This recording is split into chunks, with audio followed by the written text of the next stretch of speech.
Epiphany, the Feast of the Three Kings. Most of us think we've got the story down pat. There was this star in the east.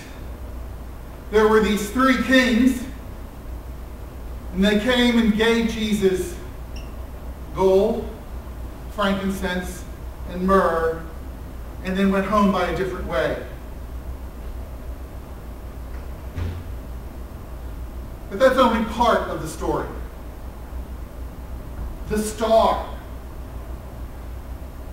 What scientists tell us today is it was probably the alignment of the moon and three planets in the constellation of the Ram.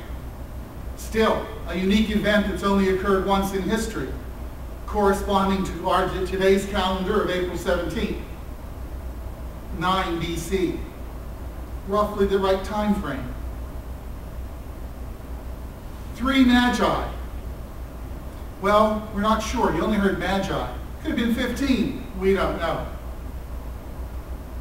And then there are the gifts of gold to recognize Christ's kingship, the gift of frankincense to show his priesthood, and the gift of myrrh, that mysterious fumes, the gift of prophecy, Christ, king, priest, prophet. But I'd like to suggest to you there's a couple other stories that were not heard in the gospel today. And you heard an allusion to it today in the first reading, when you heard about camels and dromedaries. I'd like to suggest to you that that's you and me. We're the camels in the story. See, what is a camel? Well, it's a beast of burden. It's out there working every day. Sound familiar? But it's also an animal that can go the long haul on very little water.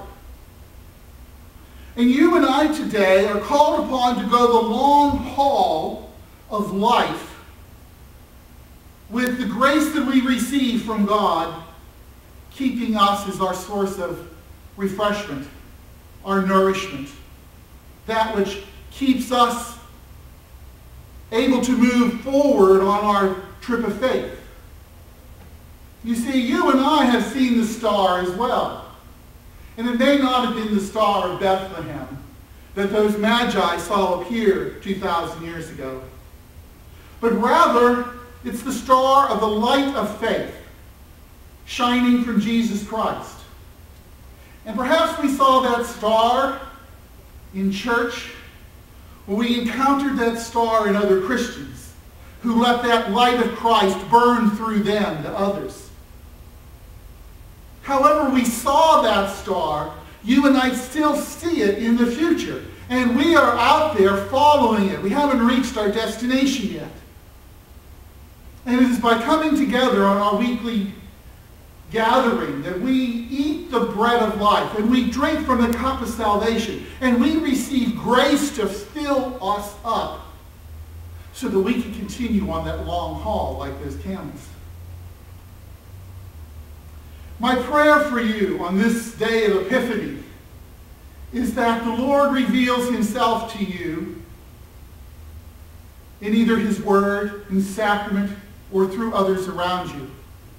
And that you in turn become that star that leads others to the Lord.